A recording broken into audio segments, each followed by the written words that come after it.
Anne's Church, located in Fall River, Massachusetts, dedicated on July 4th, 1906. The steeples can be seen for miles around. It has been an unmistakable landmark for more than a century. In 1983, the building was added to the National Register of Historic Places. The architectural design is Romanesque in style by Canadian architect Napoleon Bourassa. This place has undeniably been a symbol of faith and hope for many people, including myself. Whatever the future might hold for this place that so many held in their heart, one of the only other things besides an idea that can never die is music. What better than to preserve the sounds from the instrument that made the soundtrack to the cornerstones in so many lives? To get there, we climb a staircase that seems to have a story of its own.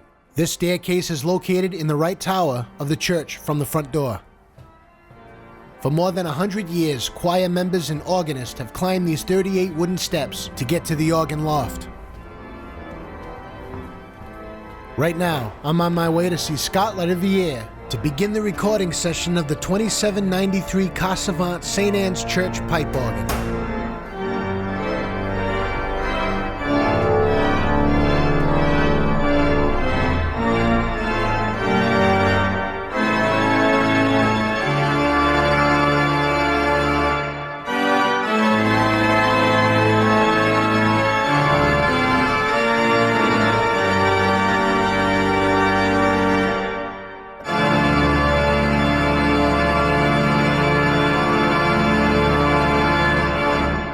To begin, I set up microphones throughout the entire church. Strategically placed to capture the acoustic resonance, I literally climbed up into the pipes in order to place high-quality microphones to capture all of the distinct sounds and nuances.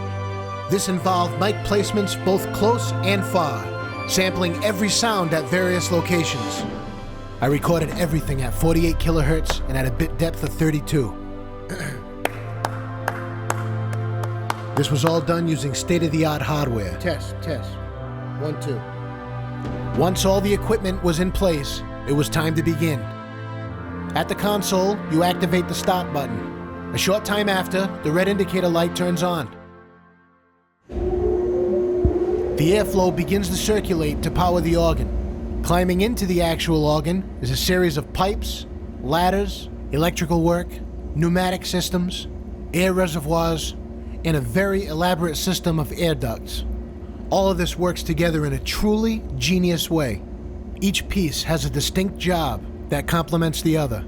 Seeing this firsthand, and I'll attest that the folks over at Casavant most definitely build well thought out and designed instruments. There are 4,512 organ pipes. The smallest is 7 inches and the biggest is 32 feet. To demonstrate the airflow, I use a tissue. Standing next to one of the larger pipes, when the key is pressed and it's activated, you can feel the floor vibrate when these pipes are activated. It is truly amazing how such a deep sound can be created in this way. At the console, you have 3 manuals. Each one has 61 keys: the positif, the grand orgue, and the récit. Down below is the pedal board with a total of 32 keys: the pedal, récit, the grand orgue, and the positif. All have their own unique sets of stops. When one of these stops are pulled, it creates a unique sound for its respective manual. So we begin by pulling the first stop and hold the first note in sustain. Every note has to be held between 8 to 12 seconds. This is done in order to record a full and complete sample.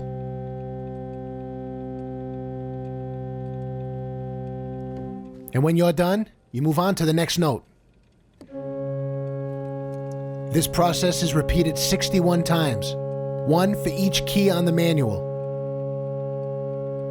After all 61 keys have been recorded, you push in that stop, move to the next stop, and begin all over again. Each and every one of these samples is being actively monitored throughout the entire recording process. After all 61 keys are recorded, the process repeats. Push in the stop that was just completed and pull out the next one. Countless hours, nights and days, and just as many issues. No, the first 1, 2, 3, 4, 5, 6, 7 notes are dead. Dead notes. Notes that just wouldn't play due to damaged pipes or mechanical malfunction. I'll get into this later. That was not the only issue encountered during the recording process. Besides the long hours, the high-quality microphones were picking up all kinds of noises due to their sensitivity. Some of the notes were so extremely high-pitched, and we were so close, we had to block our ears. In this case, our ears got a break every time we hit a dead note. Dead note. Car horns and loud motors from outside. Now we have horns going? Now we got horns. Man. Some of the noises we couldn't even make out what they were. That sounds like a helicopter. No, is it? Is that a helicopter or a car? No, it might be a car. It's one or the other. I don't know what that is. I don't know what that is. And of course, more dead notes. Dead note. And some notes just got stuck. We have a stuck note. If it's okay with you, I'd like to avoid playing that note then. Well, that's okay. We're going to avoid playing that note. We're not going to mess with that note. Because unfortunately, well, we locked out the first time. Let's hope that this time when it goes back on, that it goes off again. Because sometimes it doesn't. I don't know what causes that. I don't know what causes it either, but all I know is we got a stuck note. And more dead notes. Dead note. Hey, back again this morning to do more recording. And what's happening? 10 o'clock on the dot, construction. Beep, beep, beep. Boom. Oh, we're going through it. I'll tell you. This is... All right, keep going.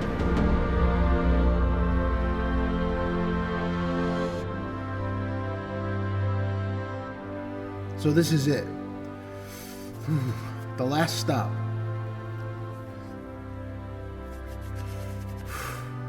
So now, I mean, this is like digitally preserved long after we're gone. This instrument will still be alive.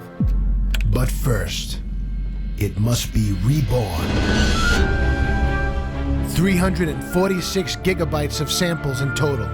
All of this data was transferred to the main studio, where it was further inspected, analyzed, and broken down into categories.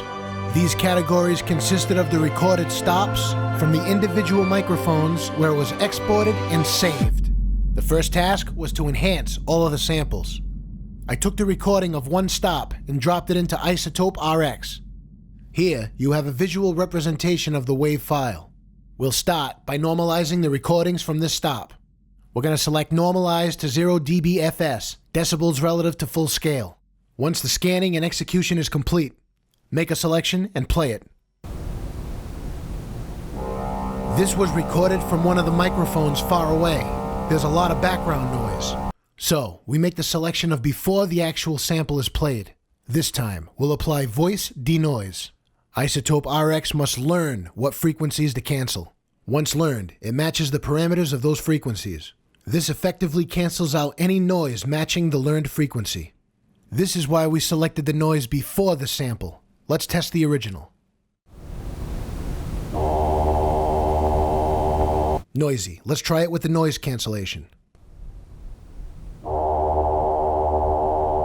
Much better. This will be applied to the recording of the whole stop. In essence, an average of 61 samples within this recording will all be affected equally. The enhanced, cleaner version of this recording will be exported at 32-bit. Now, the cutting and categorizing of all the samples is by far the most tedious part of this whole project. This takes longer than the actual recording. Each stop that was recorded has an average of 61 samples. Each one is cut to the millisecond to be played back in a MIDI format, labeled and categorized for identification. The next step is getting everything tuned. Melodyne is by far the best tool that I've found to complete this process. Monophonic Detection is very efficient at determining where notes should be, and more importantly, where they actually are on the scale. This allows a visual representation of how out of tune or in tune the notes are. Missing notes are easily identified, as well as out of tune notes, like this one here. These gaps are the missing notes that we encountered while recording, those dead notes. Dead note. As far as dead notes, I'm going to address that later. For now, let's tune the notes we do have. For example,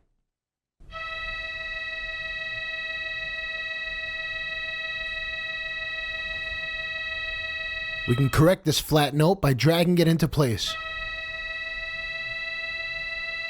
Working our way up the scale, pretty much all of the notes are out of tune.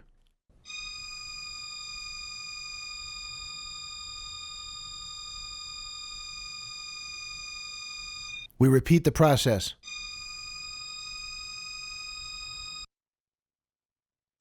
Each and every sample is tuned in this way.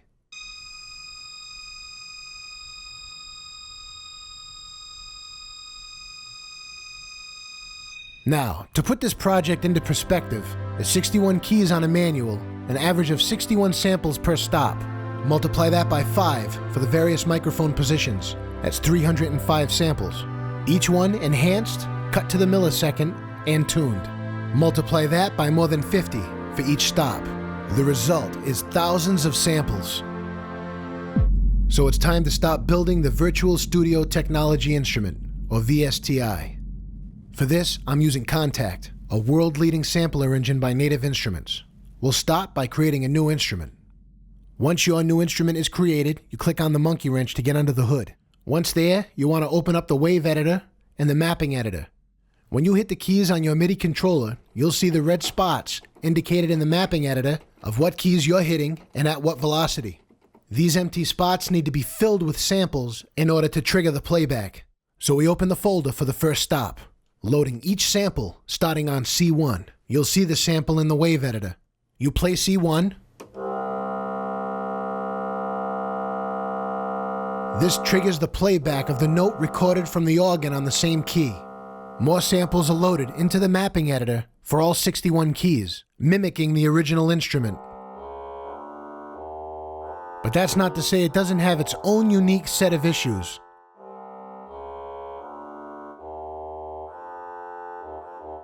That note does not belong there, so we simply slide it over and continue to load more samples.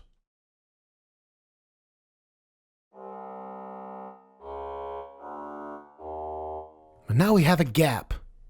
You know what that's from? Dead note. It's now time to address the dead note. You take the note before or after and simply drag, filling in the gap.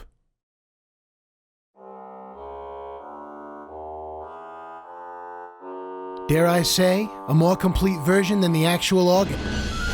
Now, when it comes to coding, I'm not gonna bore you. This video is not long enough.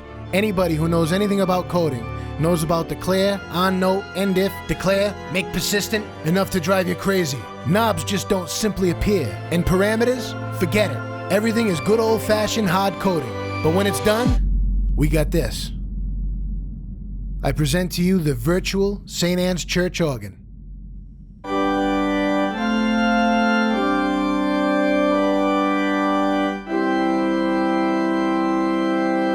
We can adjust the reverb.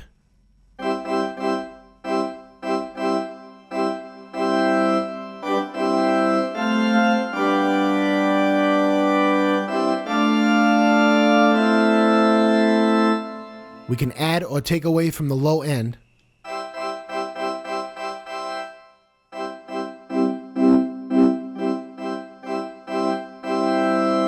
We can adjust the mid-range.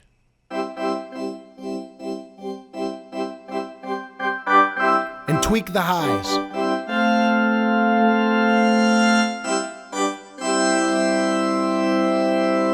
And make it fit better in a mix. This tab is dedicated exclusively to the stops. When they're highlighted white, it's the equivalent of pulling a stop on the actual organ. Take a listen to the individual stop.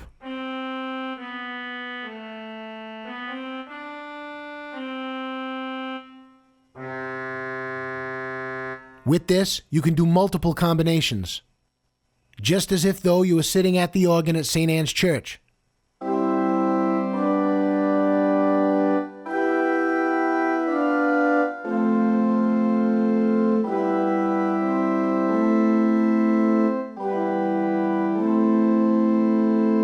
Any combination.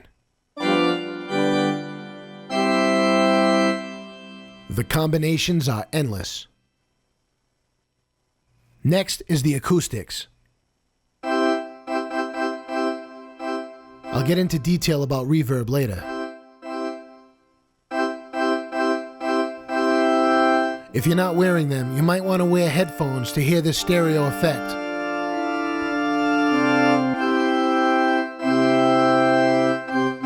Now, the St. Anne's Church organ did not have a rotary, but I added it because I thought it was cool and can easily be turned off.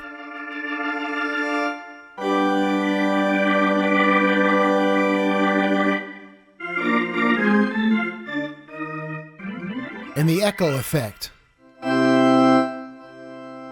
The release knob was added for fine-tuning in certain circumstances. It can be very useful, along with simulated swell control.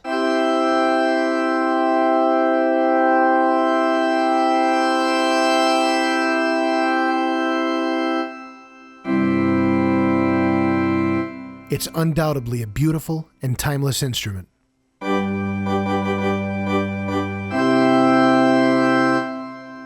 I thought it would be really great to have complete control over harmonies and chords. Without it, and turn the first knob to octave, you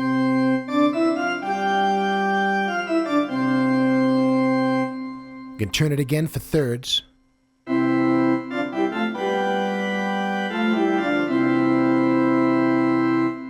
again for fifths,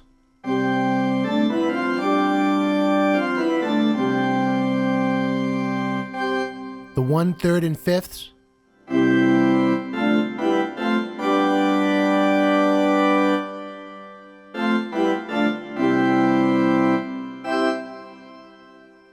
the 1/3 and sixth,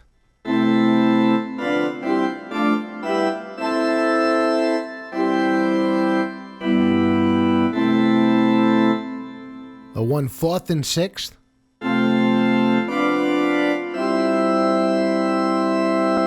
ultrasonic frequencies and targeting lasers were used to get measurements throughout the entire church. All of these measurements were documented. I then applied Sabine's formula for acoustic reconstruction. I was able to obtain a copy of the floor plans. All of this information allowed for detailed calculations for virtual acoustic reconstruction. The old clock on the organ still worked and didn't miss a beat, so I sampled the sound in high resolution. I also sampled the bells. The old St. Anne's organ can now be played with other sound libraries.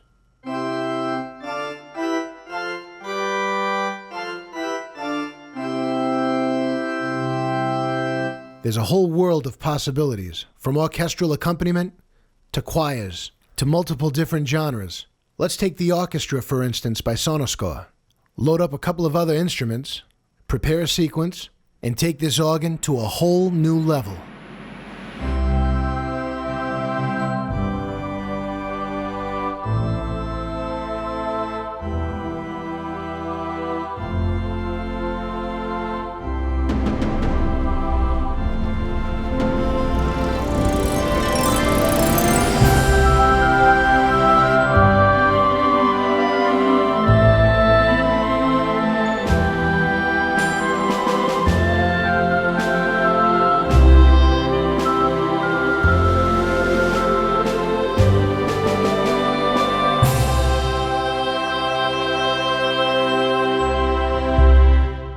Sounds pretty good, right? The real test is to have it included in a real piece of classical music, a timeless classic.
Okay, wait 1 second. It's gonna take 30 seconds to load that.